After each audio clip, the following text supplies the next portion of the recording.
جیوجن یہ سن کر کہتا ہے اگر تم جنرل دوکاس سے مدد حاصل کرنا چاہتے ہو تو اس کے خفیہ ٹھکانے پر پہنچنا ہوگا، یعنی کہ ہمیں ویران پہاڑی سلسلے کی طرف جانا ہوگا۔ ایک طرف سے ہم الپرسلان پر حملہ کریں گے تو دوسری طرف سے جنرل دوکاس اپنے ساتھیوں کے ساتھ الپرسلان پر حملہ کرے گا۔ ناظرین، اس کے بعد وہ منظر دکھایا جاتا ہے جب ایک ترک سپاہی جو کہ الپاگوت کا ساتھ دے رہا ہوتا ہے، یعنی کہ وہ بھی بازنطینی سپاہیوں کا پیس بدلنے کے بعد الپاگوت تک خبریں پہنچاتا رہتا ہے، اور پھر وہ الپاگوت سے کہتا ہے یہ خط الپرسلان کی طرف سے بھیجا گیا ہے، یعنی کہ الپرسلان کی چال ہی ہوتی ہے تاکہ جنرل دوکاس کے نام کو استعمال کرتے ہوئے وہ کسی بھی طریقے سے اپنے دشمنوں کو اس بات کا احساس دلوائیں کہ محاصرہ کمزور ہے، تم اسے توڑ کر جنرل دوکاس کے پاس جا سکتے ہو اور پھر دونوں طرف سے الپرسلان کے ساتھیوں پر حملہ کیا جا سکتا ہے۔ جیسے ہی جیوجن وہ خط پڑھ کر تمام لوگوں کو سنا دیتا ہے تو لیبارت کے بیٹے کہتے ہیں ہمیں جنرل دوکاس پر بھروسہ تو نہیں ہے لیکن اس کی بات مان لینی چاہیے کیونکہ ہمیں مدد کی ضرورت ہے۔ اگر جنرل دوکاس ہماری مدد کرنا چاہتا ہے تو وہ ہمارا بہترین ساتھی بن سکتا ہے۔ پیغام سے سن کر کہتا ہے مجھے جنرل دوکاس پر کبھی بھی بھروسہ نہیں ہے، لہٰذا میں اس کی بات نہیں مانوں گا جب تک میں اس خفیہ جگہ پر پہنچ کر جنرل دوکاس کا بھیجا گیا لشکر نہ دیکھ لوں، میں قلعے سے باہر قدم نہیں رکھوں گا۔ لہٰذا کچھ سپاہیوں کو بھیجو تاکہ وہ جنرل دوکاس یا پھر اس کے ساتھیوں سے ملاقات کرے اور تاکہ ہمیں اس بات کا یقین ہو جائے کہ یہ خط جنرل دوکاس کی طرف سے ہی تھا اور وہ واقعی ہی ہمارا ساتھ دینے کے لیے تیار ہے، یہ نہ ہو کہ یہ ہمارے دشمنوں کی چال ہو۔ الپاگوت اس موقع سے فائدہ اٹھاتے ہوئے کہتا ہے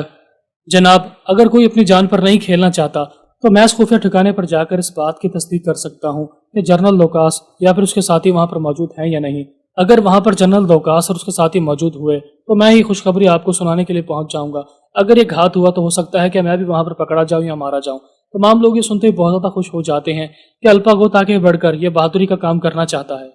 ایک طرف اقصیٰ خاتون اپنے بابا جان کو پریشان دیکھ کر کہہ رہی ہوتی ہیں کہ آپ کی طاقت وقت گزرنے کے ساتھ ساتھ ختم ہوتی چلی جا رہی ہے، خود کو مزید تکلیف نہ پہنچائیں، رسی کو چھوڑ دیں،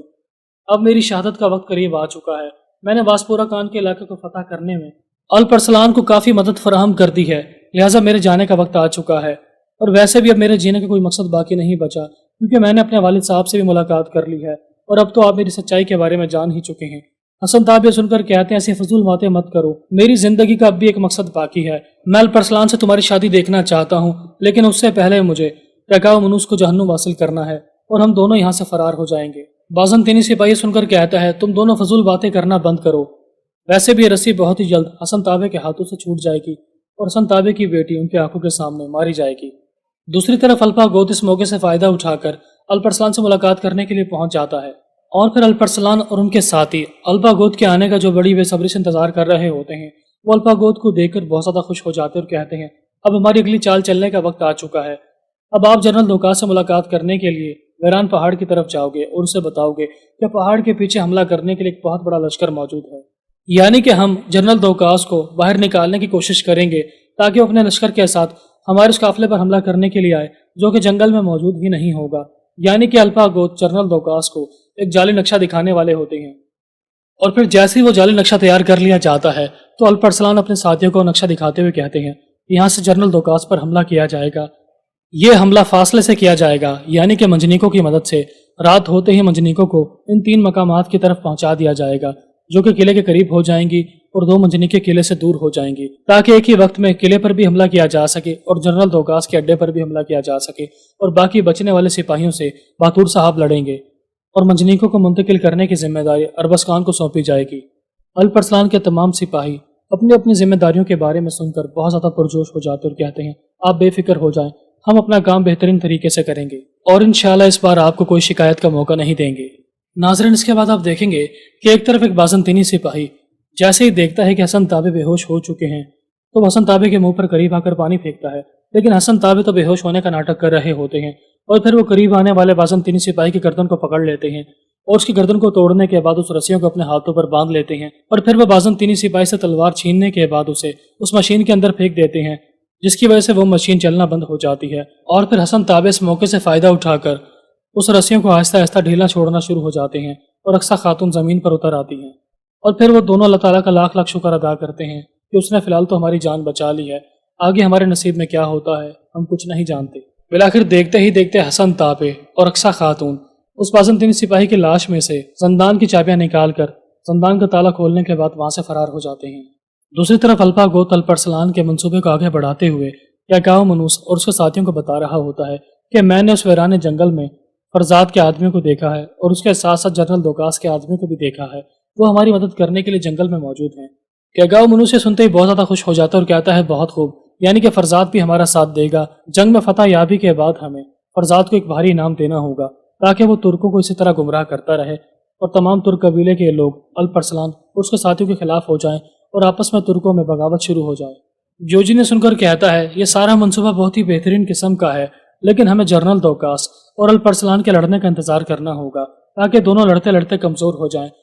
اور پھر جیسے ہی الپرسلان اور ان کے ساتھی لڑتے لڑتے کمزور ہو جائیں گے تو ہم اس موقع سے فائدہ اٹھا کر الپرسلان کا مقابلہ کریں گے اور پھر اسے شہید کر دیں گے، یعنی ایک تیر سے دو نشانے لگ جائیں گے۔ ہمیں اس بات کا بھی یقین ہو جائے گا کہ یہ خط جنرل دوکاس کی طرف سے بھیجا گیا تھا، اور دوسرا الپرسلان کے کمزور ہونے کی وجہ سے انہیں ہرانا بہت ہی فائدہ مند ثابت ہوگا۔ ہاروے جوجن کی باتیں سن کر کہتا ہے ہرگز نہیں، اگر ہمارے دونوں لشکر متحد ہو جائیں تو سلجوقوں کو ایک ہی وقت میں ہرانا آسان ہو جائے گا، لہٰذا ہمیں بغیر وقت کو ضائع کیے جنرل دوکاس کی مدد کرنے کے لیے ایک لشکر وہاں پر پہنچانا ہوگا۔ اور پھر ہاروے اور جوجن کے درمیان بحث چھڑ جاتی ہے۔ جوجن کا کہنا ہوتا ہے کہ ہمیں قلعے کے اندر تب تک رہنا ہوگا جب تک ہم اس بات کا یقین نہیں کر لیتے کہ الپرسلان کا سامنا جنرل دوکاس سے ہو گیا، جبکہ ہاروے سن کر کہتا ہے ہم قلعے کے اندر ویسے بھی نہیں رہ سکتے، نہ ہمارے پاس پینے کے لیے زیادہ دنوں تک پانی بچے گا اور نہ ہی کھانا، تب بھی ہمیں قلعے سے باہر نکلنا ہوگا، لیکن اس وقت تک ہماری طاقت میں کمی آ جائے گی، لہٰذا ہمارے پاس سلجوقوں کو ہرانے کا یہی بہترین موقع ہے کہ ہمیں متحد ہو کر لڑنا ہوگا۔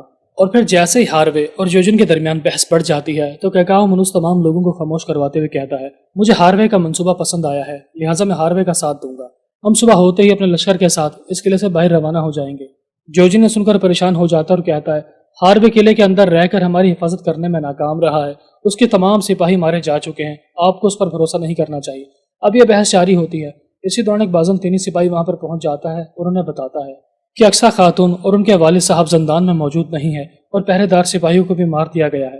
یہ سنتا ہی کیکاؤ منوس پریشان ہو جاتا اور کہتا ہے لعنت ہو، وہ دوسری بار پھر کیسے زندان سے فرار ہو سکتے ہیں؟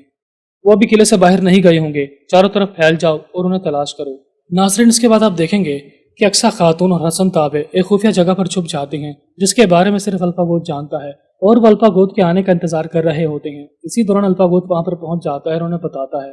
فی الحال تو آپ لوگوں کو یہیں پر رکنا ہوگا، جب تک رات نہیں ہو جاتی تب تک ہم یہاں سے فرار نہیں ہو سکتے۔ چاروں طرف سپاہی پھیلے ہوئے ہیں، سپاہی بھوکے ہیں، پیاسے ہیں اور پریشان ہیں، اور اسی بھوک پیاس کے عالم کی وجہ سے بہت سے سپاہی واپس لوٹنا شروع ہو گئے ہیں۔ جیسے سپاہی یہاں سے نکلنے کی کوشش کریں گے تو آپ ان کا لباس پہن کر یہاں سے فرار ہو جائیں گے، لیکن تب تک آپ کو یہیں پر بیٹھنا ہوگا۔ الپرسلان بہت ہی جلد واسپورا کان کے علاقے کو فتح کرنے کے لیے حملہ کرنے والے ہیں۔ ناظرین اس کے بعد آپ دیکھیں گے کہ ایک طرف ہاروے اپنے ساتھیوں کو پرجوش کرتے ہوئے کہتا ہے ہم بہت جلد اس قلعے کو چھوڑ کر الپرسلان کا مقابلہ کرنے کے لیے باہر جانے والے ہیں۔ تم میں سے جو جتنے زیادہ سپاہیوں کو شہید کرے گا، جتنے زیادہ ترکوں کو مارے گا، اس سپاہی کا نام لوگ ہیرو کی حیثیت سے کہیں صدیوں تک یاد رکھیں گے، اس کے گھر والوں کو ہر قسم کی آسائشیں دی جائیں گی۔ یعنی کہ یہ لڑائی زندگی اور موت کی لڑائی ہونے والی ہے۔ اگر ہم بچ جاتے ہیں اور ترکوں کو شہید کرنے میں اور یہ جنگ جیتنے میں کامیاب ہو جاتے ہیں تو اس کے بعد ہماری عیاشی کی زندگی گزرنے والی ہے۔ یہ سنتے تمام سپاہی بہت زیادہ خوش ہو جاتے ہیں۔ اسی دوران کیکاؤ منوس اور جوجن بھی بحث کر رہے ہوتے ہیں، کیونکہ جوجن ہاروے کی باتیں سن کر کہتا ہے یہ بے وقوف کماندار ہے، تمہیں اس کی بات نہیں ماننی چاہیے تھی۔ کیکاؤ منوس جواباً کہتا ہے مجھے تمہاری بات نہیں ماننی چاہیے تھی، قلعے میں رہنا بے وقوفی ہے، ہم مارے جائیں گے۔ اس سے پہلے کہ ہمارے تمام سپاہی ہمیں چھوڑ کر قلعے سے فرار ہو جائیں، ہمیں سپاہیوں کو استعمال کرنا چاہیے، ہمیں الپرسلان کے ساتھیوں پر حملہ کرنا چاہیے۔ الپرسلان سوچ بھی نہیں سکے گا کہ اس کے لیے کیسا بہترین منصوبہ بنایا گیا ہے۔ اب یہ بات چیت جاری ہوتی ہے، اسی دوران ایک بازنطینی سپاہی ہاروے سے کہتا ہے فرزاد نے جنگل کی طرف سے اشارہ دیا ہے، یعنی کہ فرزاد الپرسلان کے ساتھ مل کر وقتی طور پر کام کر رہا ہوتا ہے، کیونکہ الپرسلان کے ساتھی بھی فرزاد کے ساتھ موجود ہوتے ہیں، جبکہ ہاروے سمجھتا ہے کہ فرزاد ہماری مدد کرنے کے لیے جنگل میں پہنچ چکا ہے، یعنی اب ہم اس موقع سے فائدہ اٹھا کر ایک خفیہ راستے کے ذریعے قلعے سے باہر نکلیں گے اور یہ راستہ سیدھا ہمیں جنرل دوکاس کے سپاہیوں کے اڈے تک لے جائے گا تاکہ ہم ان کے ساتھ مل کر پیچھے کی طرف سے الپرسلان اور ان کے ساتھیوں پر حملہ کر سکیں۔ اگر ہم پیچھے کے راستے الپرسلان اور ان کے ساتھیوں پر حملہ کرنے میں کامیاب ہو جاتے ہیں تو الپرسلان کا محاصرہ ٹوٹ جائے گا اور یوں بآسانی ہم الپرسلان کو ہرانے میں کامیاب ہو جائیں گے۔ بالآخر دوسری طرف فرزاد اپنے ساتھیوں کو لے کر الپرسلان کے پاس پہنچ جاتا ہے اور انہیں بتاتا ہے کہ میں نے کافروں کو اشارہ کر دیا ہے، بہت ہی جلد وہ قلعے کو چھوڑ کر باہر نکلیں گے۔ یہ سنتے الپرسلان بہت زیادہ خوش ہو جاتے اور کہتے ہیں پہلے ان پر حملہ مجنیکوں کی مدد سے کیا جائے گا اور باقی بچ جانے والے سپاہیوں کا خاتمہ باتور صاحب کریں گے۔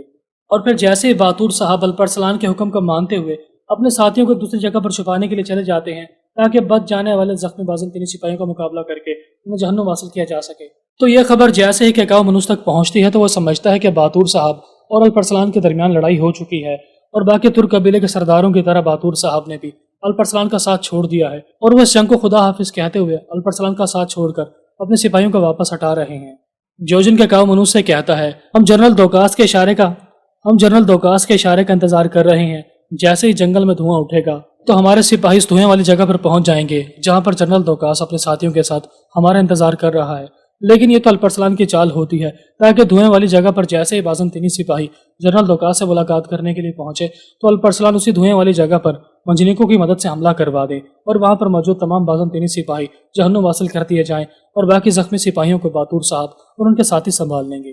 بالآخر جیسے ہی بازنطینی سپاہی دھوئیں والی جگہ پر پہنچ جاتے ہیں تو الپرسلان دھوئیں کا اشارہ دیکھتے ہی اپنے ساتھیوں کو منجنیقیں چلانے کا اشارہ کرتے ہیں، اور بسم اللہ پڑھنے کے بعد منجنیقوں کی مدد سے ایک کے بعد ایک حملے کیے جا رہے ہوتے ہیں۔ جوجن بھی یہ سارا تماشا دیکھنے کے بعد نیچے آ جاتا ہے، اور وہ کیکاؤ منوس سے کہتا ہے، اب میں تمہاری مدد نہیں کر سکتا، میں یہ جنگ چھوڑ کر جا رہا ہوں، تم بہت بڑی غلطی کر رہے ہو، تم قلعہ چھوڑ کر بہت بڑی غلطی کرو گے، یہ الپرسلان کی چال ہے جو تم ابھی سمجھ نہیں پا رہے۔ ہاروے سن کر کہتا ہے، تم ایک بزدل ہو اس لیے جنگ کو چھوڑ کر جا رہے ہو، میں یہاں کا کماندار ہوں لہٰذا میں یہ لڑائی لڑوں گا۔ بالآخر جوجن وہاں سے چلا جاتا ہے۔